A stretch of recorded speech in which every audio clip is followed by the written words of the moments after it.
ബദ്രി വരുമ്പോൾ വീടാകെ ഒരു അനക്കമില്ലായ്മ. അല്ലു ഇല്ലാത്തത് കൊണ്ട് സാൻ മിണ്ടാതെ പ്രിയങ്കയുടെ കയ്യിലിരിപ്പുണ്ട്. അല്ല, രുദ്രയും മോനും എവിടെ? രണ്ടാളും റൂമിലുണ്ട്. ഞങ്ങൾ പോയി വിളിച്ചു, അമ്മയും മോനും വന്നില്ല, ആദിത്യ പറഞ്ഞു. അതെന്താ അങ്ങനെ? ഉച്ചയ്ക്ക് നിന്റെ മോനെ കൊണ്ടാക്കിയ ഡേക്കറിലില്ലേ, അവിടെ നിന്നും കോള് വന്ന് പോയതാ മോള്. തിരിച്ച് അവനെയും കൊണ്ട് വരുമ്പോൾ എന്തെന്ന് ചോദിച്ചൊന്നും മിണ്ടാതെ അവനെയും കൊണ്ട് പോയി ഡോറടച്ചു മോള്, ലക്ഷ്മി പറഞ്ഞു. അതെങ്ങനെ? ഈ നിൽക്കുന്ന മുതലിൻ്റെയല്ല മോന്, അപ്പൊ എന്തോ ഒപ്പിച്ചിട്ടുണ്ട് അവിടെ. വരുൺ പറഞ്ഞതും എല്ലാവരും അത് ശരിവെച്ചുകൊണ്ട് ചിരിച്ചു. അതിന് വരുണിനെ നോക്കി പോടാ എന്ന് പറഞ്ഞു. അതും പറഞ്ഞവൻ മുകളിലേക്ക് പാഞ്ഞിരുന്നു. ബദ്രി വന്ന് ഏറെ നേരം ഡോറിൽ തട്ടുമ്പോഴാണ് രുദ്ര ഡോറ് തുറന്നു കൊടുത്തത്. അവനകത്തേക്ക് കയറി ഡോറ് കുറ്റിയിടുമ്പോൾ തന്നെ രുദ്രയോടായി ചോദിച്ചു, അല്ലു എവിടെയെന്ന്. അവൾ ചൂണ്ടിയിടത്തേക്ക് നോക്കുമ്പോൾ കണ്ടു വായിൽ കരങ്ങളിട്ട് പാവം പോലെ ഇരിക്കുന്ന അല്ലുവിനെ. അവൻ രുദ്രയെ ഒന്ന് നോക്കി. എന്തടി ഉണ്ടായേ? നീ എന്താ താഴെ എല്ലാവരും വന്ന് വിളിച്ച് കഥക് തുറക്കാതിരുന്നത്? അങ്ങനെയല്ലേ നിങ്ങളുടെ മോൻ കാണിച്ചു വെച്ചിരിക്കുന്നത്. അവൻ എന്ത് ചെയ്തു എന്നാ നീ പറയുന്നേ? പിന്നെ ടീച്ചർ അലീന പറഞ്ഞത് രുദ്ര പറയുമ്പോൾ ബദ്രി അവനെ ഒന്ന് നോക്കി ഉള്ളതാണോ എന്നുള്ള രീതിയിൽ. അത് മനസ്സിലാക്കിയല്ലോ അതേ ഇരിപ്പിൽ തന്നെ അതേ എന്നുള്ളൊരു എക്സ്പ്രഷനും ഇട്ടുകൊണ്ട് അവനെ നോക്കി. എൻ്റെ രുദ്രേ, കുഞ്ഞുങ്ങളാവുമ്പോൾ അങ്ങനെയൊക്കെയല്ലേ, അവൻ കുഞ്ഞല്ലേ, അവൻ എന്തറിയാ? അവൻ്റെ ഈ പ്രായത്തിൽ ഓരോന്ന് കാണിക്കുന്നത് കരുതി ഇതൊക്കെ നിസ്സാര കാര്യങ്ങളല്ലേ, നീ വെറുതെ അതിനിങ്ങനെ വലുതാക്കണോ? ഒന്നുമില്ലെങ്കിലും അവൻ എൻ്റെ മോനല്ലേ. എനിക്കറിയാം നിങ്ങളിങ്ങനെ പറയുമെന്ന്. നാളെ ഏതേലും ചെക്കൻ്റെ മണ്ടടിച്ച് പൊട്ടിച്ച് വരുമ്പോഴും പറയണം അവൻ എൻ്റെ മോനാ, അതുകൊണ്ടാണ് ഇങ്ങനെയൊക്കെയെന്ന്. നിങ്ങൾ ഒറ്റൊരാളാ ഇവനിങ്ങനെ വഷളാക്കുന്നത്. അവൻ അങ്ങനെ ചെയ്യില്ല, ചെയ്താലും അതിന് കാരണവും കാണും, അല്ലടാ മോനെ. അവസാനം ബദ്രി അല്ലുവിനെ നോക്കി പറയുമ്പോൾ അവൻ അതേന്ന് കണ്ണു ചിമ്മി. അച്ഛനും മോനും കൂടെ എന്തു വേണോ ആയിക്കോ, ഞാൻ പോകുക. അപ്പോൾ ഇന്നുണ്ടോ പിണങ്ങിപ്പോക്ക്? ആ ഉണ്ട്. അത്രയും പറഞ്ഞ് രുദ്ര പോകുമ്പോൾ അച്ഛനും മോനും ഒരുപോലെ താടിക്ക് കരങ്ങൾ കൊടുത്തുകൊണ്ട് അവിടെ തന്നെ ഇരുന്നു. രാത്രിയായതും അച്ഛനും മോനും അമ്മയില്ലാതെ വയ്യാത്തത് കൊണ്ട് നേരെ സൂര്യയുടെ വീട്ടിലേക്ക് പോയി. രുദ്രയും ഭദ്രയും പിണങ്ങുന്ന ദിവസം ഇത് സ്ഥിരം പരിപാടി ആയതുകൊണ്ട് മുന്നിലെ ഡോർ അന്നത്തെ ദിവസം സൂര്യയോ അഭിരാമിയോ ഡോറടക്കാറില്ല. ഭദ്രയും മോനും അവളുടെ അടുത്ത് എത്തുന്നത് വരെ മാത്രമേ ഉള്ളൂ അവളുടെ പിണക്കത്തിന് ആയുസ്. അല്ലുവിൻ്റെ പേരിൽ ഭവാനി മാമി ഒരു നേർച്ച നേർന്നിരുന്നു. അതിനു വേണ്ടി വന്നതായിരുന്നു ഭദ്രയും രുദ്രയും കുഞ്ഞും. ഭദ്രയ്ക്കൊരു മീറ്റിംഗ് ഉണ്ടെന്ന് പറഞ്ഞ് അവിടെ അവരെ ആക്കി ഉച്ചയ്ക്ക് മുൻപേ വരാമെന്ന് പറഞ്ഞു പോകുമ്പോൾ ആകാശം വൈഫും ഭവാനിയും കൂടിയാണ് അവളെ അമ്പലത്തിലേക്ക് കൂട്ടിക്കൊണ്ടു പോയത്. അവിടെ അവരെ കാത്ത് അല്ലിയും കാത്തും മാളും ഉണ്ടായിരുന്നു. മൂന്നും അല്ലുവിനെ ഓരോന്ന് കാണിച്ച് മയക്കിയെടുത്തു. അവസാനം അവനെ പറ്റിയ ആൾക്കാരെന്ന് മനസ്സിലായതും പിന്നെ അവർക്കൊപ്പം കൂടി. വഴിപാടും നേർച്ചയും കഴിഞ്ഞപ്പോൾ അമ്പലത്തിൽ കുഞ്ഞുമായി കുറച്ചു നേരം ഇരുന്നിട്ട് വീട്ടിലൊക്കെ പോയി വരാമെന്ന് രുദ്ര പറയുമ്പോൾ അവളെ ആ 3 കുട്ടി പട്ടാളങ്ങൾക്കൊപ്പമാക്കി ആകാശും ഭാര്യയും ഭവാനിയും വീട്ടിലേക്ക് വന്നു. ഭദ്ര ഉച്ചയ്ക്ക് വരുമ്പോൾ വിഭവസമൃദ്ധമായ ഭക്ഷണം ഉണ്ടാക്കി നൽകാനായി. അല്ലുവിനെ 3 കൂടെ അമ്പലത്തിനകത്തും പുറത്തുമായി കൊണ്ട് നടക്കുമ്പോൾ രുദ്ര ക്ഷേത്രകുളത്തിലേക്ക് വന്നു. അവിടുത്തെ പഴങ്ങളിലിരിക്കുമ്പോൾ തണുത്ത കാറ്റ് വന്ന് പൊതിയുന്നത് അവൾ അറിഞ്ഞു. പിന്നിലായി ആരുടെയോ കാൽപ്പെരുമാറ്റം കേട്ടതും അവൾ അവിടേക്ക് നോക്കി. മുന്നിൽ നിൽക്കുന്ന അശ്വിനെ കണ്ടതും അവൾ അവിടെ നിന്നും എഴുന്നേൽക്കാൻ നിന്നു. അവൻ വേണ്ടെന്ന് പറഞ്ഞുകൊണ്ട് അവൾക്കടുത്തേക്കായി വന്നിരുന്നു ഒരു കൈ അകലത്തിൽ. സുഖമാണോ നിനക്ക്? സുഖം. ഏട്ടനോ? ആണെന്ന് ചോദിച്ചാൽ വേണമെങ്കിൽ നിന്നോടൊരു വെയിറ്റ് കിട്ടാൻ വേണ്ടി മാത്രം പറയാം സുഖമെന്ന്. അത് കേട്ടതും രുദ്രാവനെ സംശയത്തോടെ നോക്കി. അന്ന് നിന്നെ വേണ്ടെന്ന് വെച്ചത് നിന്നോട് ഇഷ്ടമില്ലാഞ്ഞിട്ടല്ല. ജീവിതത്തിൽ അച്ഛൻ പോയപ്പോൾ എനിക്കുണ്ടായിരുന്നത് എൻ്റെ അമ്മയും ചേച്ചിയുമായിരുന്നു. അവർ ആയിരുന്നു എൻ്റെ ലോകവും. അമ്മയ്ക്കും ചേച്ചിക്കും പണം, അതുമാത്രമായിരുന്നു വലുത്. അതിന് കാരണം അച്ഛൻ പോയിട്ടും നമ്മൾക്കൊരു ബുദ്ധിമുട്ടും ഉണ്ടാകാത്തത് കൊണ്ട് തന്നെയായിരുന്നു. അന്ന് നിൻ്റെ വീട്ടുകാർ വരുമ്പോൾ എൻ്റെ അമ്മയും ചേച്ചിയും ആട്ടിയിറയ്ക്കുമ്പോൾ എനിക്ക് മൗനം പാലിക്കാൻ മാത്രമേ കഴിഞ്ഞുള്ളൂ. അമ്മയിൽ നിൻ്റെ വീട്ടുകാർ മരിക്കുമ്പോഴും പോലും ഒരു കുറ്റബോധം കാരണം മനസ്സ് മാറുമെന്ന് കരുതിയിട്ടുണ്ടായില്ല. അന്ന് നിന്നോട് അങ്ങനെ പറയേണ്ടി വന്നത് അമ്മയ്ക്ക് വേണ്ടിയായിരുന്നു. നിന്നെ എൻ്റെ ജീവിതത്തിൽ കൂട്ടിയ അമ്മ മരിക്കുമെന്ന് പറഞ്ഞപ്പോൾ തകർന്നു പോയി. ഈ ജീവിതത്തിൽ ഞാൻ ഏറെ സ്നേഹിച്ചതും ജീവിച്ചതും അമ്മയ്ക്ക് വേണ്ടിയായിരുന്നു. അപ്പോൾ പിന്നെ എനിക്ക് നിന്നെ സ്വീകരിക്കാനാവില്ലായിരുന്നു. അതാ ഞാൻ അങ്ങനെയൊക്കെ നിന്നോട് പറയേണ്ടി വന്നേ. നിന്റെ കണ്ണീർ പോലും കാണാതിരിക്കേണ്ടി വന്നേ. നീ എന്നേക്കാൾ നല്ലൊരാളെയാണ് കെട്ടിയത് എന്നറിഞ്ഞ് നിന്റെ ഭർത്താവിനേക്കാൾ വലിയ കുടുംബത്തിൽ നിന്നും എന്നെ കെട്ടിക്കാൻ നോക്കി അമ്മ. ഏതോ പത്രത്തിൽ പരസ്യം കണ്ടൊന്നും ആലോചിക്കാതെ എൻ്റെ ഇഷ്ടം ചോദിക്കാതെ അമ്മ കല്യാണം നടത്തി. 3ൻ്റെ അന്ന് അമ്മയുടെയും ചേച്ചിയുടെയും മോളുടെയും സ്വർണം പിന്നെ കുറേ പണം എല്ലാം എടുത്ത് അവൾ പോയി. പിന്നീടാണ് അറിയുന്നത് അതൊരു വലിയ കല്യാണ തട്ടിപ്പ് ഫാമിലിയാണെന്ന്.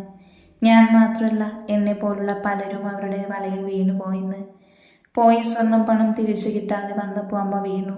അത്രയും നാൾ ഇവിടെ നിന്ന് ചേച്ചി അമ്മയെ നോക്കാൻ മടിച്ച മോളെയും കൊണ്ട് വീട്ടിൽ പോയി. ഇപ്പോൾ അമ്മയുടെ കാര്യങ്ങളെല്ലാം ഞാൻ തന്നെ നോക്കുന്നേ. സംസാരിക്കാൻ ചെറുതായി കഴിയും. ഒരു വശം മൊത്തത്തിൽ തളർന്നു പോയി. ഇടയ്ക്ക് നിന്റെ പേര് പറഞ്ഞ് കരഞ്ഞു. നിന്നോടും നിന്റെ വീട്ടുകാരോടും ചെയ്തതിന് കിട്ടിയ ശിക്ഷ എന്ന് പറഞ്ഞ് ഒരുപാട് കരഞ്ഞു. ശരിക്കും അന്നാണ് നീ എന്ന പെണ്ണിൻ്റെ മഹത്വം എൻ്റെ അമ്മയ്ക്കും എനിക്ക് മനസ്സിലായത്. രുദ്രയ്ക്ക് എപ്പോഴും എന്നോടും അമ്മയോടും ദേഷ്യമുണ്ടെങ്കിൽ ഒരിക്കലും ശപിക്കരുത് ഞങ്ങളെ. അശ്വിൻ അത്രയും പറയുമ്പോൾ തന്നെ രുദ്ര പറഞ്ഞു, ഞാൻ ശപിക്കാനോ? എന്തിന്? എന്തിൻ്റെ പേരിൽ? എനിക്ക് നിങ്ങളോടൊക്കെ നന്ദി പറയാനേ കഴിയൂ. കാരണം അന്ന് ഏട്ടൻ എന്നെ വേണ്ടെന്ന് പറഞ്ഞു പോയപ്പോൾ ഒരുപാട് തകർന്നു പോയിരുന്നു ഞാൻ. ആരുമില്ലെന്ന് ഓർത്തു. എന്നാൽ അവിടെ എനിക്ക് ഭഗവാൻ കാത്തുവെച്ചത് ബദ്രിയേട്ടനെ ആയിരുന്നു. ശരിക്കും പ്രണയം, സ്നേഹം, ലാളന, വാത്സല്യം എല്ലാം ഞാൻ അറിയുന്നത് ഏട്ടനിൽ നിന്നാണ്. ഇന്ന് ഈ ലോകത്തെ ഏറ്റവും ഭാഗ്യവതിയായിട്ടുള്ളൊരു പെണ്ണുണ്ടെങ്കിൽ അത് ഞാനായിരിക്കും. കാരണം എൻ്റെ ബദ്രിയേട്ടനും പിന്നെ ഞങ്ങളുടെ മോൻ അല്ലുവും എൻ്റെ ജീവൻ്റെ ജീവനായി കൂടെ ഉള്ളപ്പോൾ. ഈ സമയം പിന്നിൽ നിന്നും ഉറച്ച ശബ്ദത്തിൽ ബദ്രിയുടെ വിളി വന്നു, രുദ്ര. രുദ്ര തിരിഞ്ഞു നോക്കുമ്പോൾ ദേഷ്യത്തിൽ നിൽക്കുന്ന ബദ്രി. അവൾ എഴുന്നേറ്റ് അവൻ്റെ അടുത്തേക്ക് പോകും മുൻപ് തന്നെ ബദ്രി അവൾക്കടുത്തേക്കായി വന്ന് അവളുടെ കരങ്ങളിൽ പിടിച്ചുകൊണ്ട് അശ്വിനെ നോക്കി പറഞ്ഞു, നീ ഇപ്പോൾ ഇവളെ കണ്ടതും എന്താ സംസാരിച്ചത് എന്നും എനിക്കറിയില്ല. പക്ഷെ നിന്റെ മുഖത്ത് നിന്നും എനിക്ക് വ്യക്തമാണ് നീ ഇവളോട് ഒരു ക്ഷമാപണമാണ് നടത്തിയതെന്ന്. സ്നേഹിച്ച സമയത്ത് നട്ടെല്ല് കാണിച്ച് കൂടെ നിർത്തേണ്ട ടൈം കൂടെ നിർത്താതെ ഇപ്പോൾ വന്ന് കുറ്റബോധം കാണിച്ചത് കൊണ്ട് കാര്യമില്ല. പോരാത്തതിന് ഇന്നവൾ ഈ ബദ്രിക്ക് മാത്രം അവകാശപ്പെട്ട എൻ്റെ ജീവൻ്റെ ജീവനാണ്. അതുകൊണ്ട് ഇന്നിവളെ കണ്ട് സംസാരിച്ചത് സംസാരിച്ചു. മേലിൽ ഇനിതു പറഞ്ഞ് ഇവളുടെ മുന്നിൽ വരരുത്, അതെനിക്കിഷ്ടമല്ല.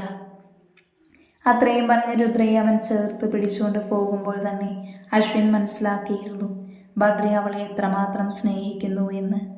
രുദ്രയെ ഏകദേശം മുന്നിലേക്ക് കൊണ്ടുവന്ന ശേഷം ബദ്രി പറഞ്ഞു, ആരോട് ചോദിച്ചിട്ടാ നീ ഈ ഡ്രസ്സിട്ട് പോകുന്നത്? ആരോടും ചോദിച്ചില്ല, എനിക്കിടണമെന്ന് തോന്നി, ഇട്ടു. ഞാൻ പറഞ്ഞിട്ടുണ്ട് ഇതുപോലുള്ള ഡ്രസ്സ് നീ എനിക്ക് കാണാൻ മാത്രം ഇട്ടാൽ മതിയെന്ന്, അല്ലാതെ ഇടരുത് എന്ന്. നീ വീട്ടിലേക്ക് വാ, ബാക്കി അവിടെ ചെന്നിട്ട്. ബദ്രി അത്രയും പറഞ്ഞ് ദേഷ്യത്തിൽ പോകുമ്പോൾ രുദ്ര അവനെ നോക്കി ചിരിച്ചു പോയിരുന്നു. തിരിച്ചു വീട്ടിൽ വരുമ്പോൾ ബദ്രി മിണ്ടാതെ മുഖം വീർപ്പിച്ച് വെച്ചിരിക്കുന്നത് കൊണ്ട് അവൾ നേരെ സൂര്യയുടെ വീട്ടിലേക്ക് പോയി. രാത്രിയിൽ ബദ്രിയും മകനും വരുമെന്ന് ഉറപ്പിൽ. എന്നാൽ അന്നത്തെ ദിവസം ബദ്രി പോയില്ല. അത് കണ്ടല്ലോ ബദ്രിയെ നോക്കി, നിന്റെ അമ്മയ്ക്ക് ഈയിടെയായി കൂടുന്നു.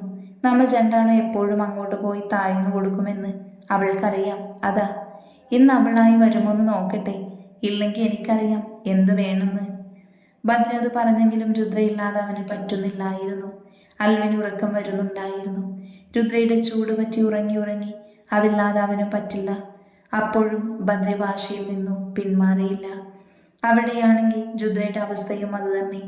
ബദ്രിയും കുഞ്ഞും വരാതിരിക്കുന്നത് കണ്ടപ്പോൾ തന്നെ അവൾക്ക് മനസ്സിലായി അവൻ വാശിയിലായിരിക്കുമെന്ന്. ആ നേരത്താണ് ഭവാനി അവളെ വിളിക്കുന്നത്. അവളുടെ അച്ഛനും അമ്മയും താമസിച്ച വീട് ബദ്രിയാണ് വാങ്ങിയതെന്നും അവൾക്കൊരു സർപ്രൈസ് തരാനാണ് ഇരുന്നതെന്നും. എന്നാൽ അതിൻ്റെ ഇടയ്ക്ക് അശ്വിൻ വന്നതുകൊണ്ട് അവളെ കൂട്ടി ചെക്കൻ കലിപ്പിലിങ്ങ് പോന്നു. രുദ്രയ്ക്ക് എത്രയും വേഗം ബദ്രിയുടെ അരികിലെത്തിയാൽ മതിയെന്നായി. അവൾ വേഗത്തിൽ അവൻ്റെ അടുത്തേക്കായി പാഞ്ഞു. ബദ്രി രുദ്രയുടെ അടുത്തേക്ക് പോകാനായി കുഞ്ഞിനെ എടുത്ത് തിരിയുമ്പോൾ അവൾ കാറ്റുപോലെ അവനെ ഇറുകെ കെട്ടിപ്പിടിച്ചു. ഭവാനി മാമി വിളിച്ചതും പറഞ്ഞതും ഓരോന്നായി എണ്ണിപ്പെറുക്കി പറഞ്ഞ് കരയുന്നവളെ കണ്ട് അവൻ കല്ലുവിനെ ബെഡിലിരുത്തിക്കൊണ്ട് രുദ്രയെ ചേർത്ത് നിർത്തി അവളുടെ നെറ്റിയിൽ ചുണ്ടുകൾ ചേർക്കുമ്പോൾ അല്ലുവായിൽ കരങ്ങൾ വെച്ച് പൊത്തിക്കൊണ്ട് അവളെ നോക്കി, എൻ്റെ പെണ്ണെ, ഞാൻ പറഞ്ഞിട്ടില്ലേ ഇങ്ങനെ കരയില്ലെന്ന്. നിനക്ക് സർപ്രൈസ് തരാനാ ഞാനൊന്ന് മാറിയേ. അപ്പോഴുണ്ട് ഒരുത്തൻ സോറി പറഞ്ഞ് നിന്റെ അടുത്തും. എനിക്ക് തീരെ പിടിക്കാത്തവൻ. ഒരു കണക്കിന് നോക്കിയാ അവൻ കാരണം എനിക്ക് നേട്ടം ഉണ്ടായത്. നിന്നെ എനിക്ക് തന്നെ കിട്ടിയില്ലേ? അന്ന് അവൻ അങ്ങനെ ചെയ്യാതിരുന്നെങ്കിൽ ഈ ബദ്രിക്ക് ഈ പെണ്ണും ഈ സ്നേഹവും നമ്മുടെ മോനെയും കിട്ടുമായിരുന്നു. അതൊക്കെ ഓർക്കുമ്പോൾ അവനോടൊരു താങ്ക്സ് പറയേണ്ടതാണ്. പക്ഷെ എന്തോ നിന്നെ ഞാനല്ലാതെ വേറൊരുത്തനെ നോക്കുന്നതോ സംസാരിക്കുന്നതോ എനിക്കിഷ്ടമല്ല. അത് ചിലപ്പോൾ നിന്നോട് എനിക്കുള്ള ഭ്രാന്താവും. അതിനവൾ അവനെ നോക്കി ചിരിച്ചുകൊണ്ട് പറഞ്ഞു. തൽക്കാലം മോൻ രണ്ടടി ഇപ്പോൾ മാറി നിൽക്ക്. നമ്മുടെ മോൻ നമ്മളെ തന്നെ നോക്കുന്നു. ആ സമയം ബദ്രി കണ്ടു അടഞ്ഞു പോകുന്ന കണ്ണുകൾ കൊണ്ട് അച്ഛനെയും അമ്മയെയും തന്നെ നോക്കുന്ന അല്ലുവിനെ. അയ്യടാ, അച്ഛൻ്റെ മോർണിംഗ് വന്നേ, നമുക്ക് ചാച്ചാം. ബദ്രി അവൻ്റെ അപ്പുറത്തായി സ്ഥാനം ഉറപ്പിച്ച് കിടക്കുമ്പോൾ മറു സൈഡിൽ രുദ്രയും കിടന്നു. അല്ലുറങ്ങിയതും ബദ്രി അവനെ നന്നായി ഒരുക്കി കുഞ്ഞു ബെഡിൽ കിടത്തിക്കൊണ്ട് രുദ്രയെ നോക്കി. കാര്യം മനസ്സിലായതും രുദ്ര ബെഡിൽ നിന്നും എഴുന്നേൽക്കാൻ നിന്നതും ബദ്രിയുടെ പിടി വീണിരുന്നു. ബദ്രിയേട്ടാ, അവൻ എണീക്കും. അവൻ എണീക്കില്ല, നീ ശബ്ദമുണ്ടാക്കാതെ സഹകരിച്ച. അയ്യേ വഷളൻ, വഷളൻ നിന്റെ. അത്രയും പറഞ്ഞ് ബദ്രി രുദ്രയുടെ ചുണ്ട് അധികാരത്തോടെ കവർന്നെടുത്തു തുണഞ്ഞു. മതി വരാത്തതുപോലെ ആ നിമിഷം അവളെ അവൻ മാത്രമായി വിട്ടുകൊടുത്തിരുന്നു അവൾ. ബദ്രി രുദ്രയിൽ നിന്നും വിട്ടുമാറിക്കൊണ്ട് അവളുടെ കയ്യിൽ ഒരു കവർ വെച്ചു കൊടുത്തു. രുദ്ര അവനെയും കവറിനെയും മാറി മാറി നോക്കി. ഇതിലുള്ളതൊക്കെ ഇട്ടൊരുങ്ങി വാ, ടൈമില്ല പെണ്ണേ. അത്രയും പറഞ്ഞ് രുദ്രയെ ഡ്രസ്സിംഗ് റൂമിൽ തള്ളിവിടുമ്പോൾ അവൾ അവനെ തന്നെ നോക്കി. ബദ്രി കൊടുത്ത കവറിലിരിക്കുന്ന സാരിയും പൂവും കണ്ടതും തന്നെ അവളുടെ ചുടികളിൽ ചുവപ്പ് രാശി പടർന്നു. ബദ്രി ഡ്രസ്സ് മാറി ബെഡൊക്കെ ആദ്യരാത്രി പോലെ ചെയ്തു വെക്കുമ്പോൾ രുദ്ര അവൻ കൊടുത്ത സാരിയും പൂവും ചൂടി വരുന്നത് കണ്ട് അവൻ്റെ കണ്ണുകൾ വിടർന്നു. ബദ്രിക്ക് ആ നിമിഷം അവനെ തന്നെ നഷ്ടമായതുപോലെ. അവൻ അവളെ തന്നെ മതിമറന്ന് നോക്കി നിന്നുപോയി. അവരുടെ ആദ്യ സംഗമം ഓർത്തു. ആ ദിവസം വീണ്ടും മുന്നിൽ വന്നതുപോലെ തോന്നി ഇരുവർക്കും. ബദ്രി അവളുടെ മുഖം കൈക്കുമ്പിളിൽ കോരിയെടുത്തു, നെറുകയിൽ മുത്തി. എന്നാൽ അടുത്ത നിമിഷം തന്നെ രുദ്ര ബദ്രിയുടെ കവിളിലേക്ക് ചുണ്ടുകൾ അടുപ്പിച്ചിരുന്നു. ഒപ്പം അവിടെ അവനായി ഒരു നനുത്ത മുത്തം നൽകിക്കൊണ്ട് ബദ്രിയുടെ നെഞ്ചിലേക്ക് ചാഞ്ഞു. ബദ്രി അവനിലേക്ക് മാത്രമായി ഇറുക്കെ പുണർന്നു അവളെ. തിരിച്ചവളും. ബദ്രി മെല്ലെ അവളുടെ ചുണ്ടുകളിൽ വീണ്ടും സ്ഥാനമുറപ്പിച്ചുകൊണ്ട് മെല്ലെ അവളിൽ നിന്നും വിട്ടുമാറിക്കൊണ്ട് ചോദിച്ചു, ഈ രാത്രി ഇങ്ങനെ നിൽക്കാനാണോ പ്ലാന്? അതിന് മുഖം പൊത്തി അവളൊന്ന് ചിരിച്ചു. ബദ്രി എന്നാൽ അവളെ തന്നിലേക്ക് ചേർത്ത് പിടിച്ചു. അവളെ ഇരുകരങ്ങളിലെടുത്ത് ബെഡിലേക്ക് ഇരുത്തി. ഒപ്പം അവനും. അവൻ്റെ കരങ്ങൾ അവളുടെ മുഖമാകെ ഓടി നടന്നു. ഒപ്പം അവളെ പിടിച്ച് ബെഡിലേക്ക് കിടത്തിക്കൊണ്ട് അവളെ തന്നെ നോക്കുമ്പോൾ രുദ്ര നാണത്താൽ മുഖം പൊത്തി. എന്നാൽ അവൻ്റെ കണ്ണുകളിൽ അവളിലാകെ ഓടി നടന്നു. പതിയെ പതിയെ അവൻ അവളുടെ പുറത്തായി സ്ഥാനമുറപ്പിച്ചു. ഇരു ശരീരവും ഒരുപോലെ ചൂട് പിടിച്ചു.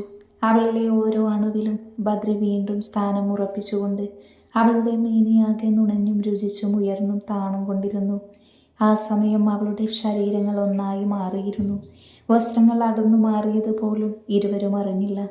അവളെന്ന പെണ്ണിനെ എത്ര രുചിച്ചിട്ടും മതിവരാത്ത പോലെ വീണ്ടും വീണ്ടും അവളിൽ അവൻ അധികാരത്തോടെ ഉയർന്നു പൊങ്ങുമ്പോൾ അവളുടെ നിശ്വാസങ്ങൾ ആ റൂമിൽ അവർക്കിടയിൽ മാത്രം നിറഞ്ഞു നിന്നു.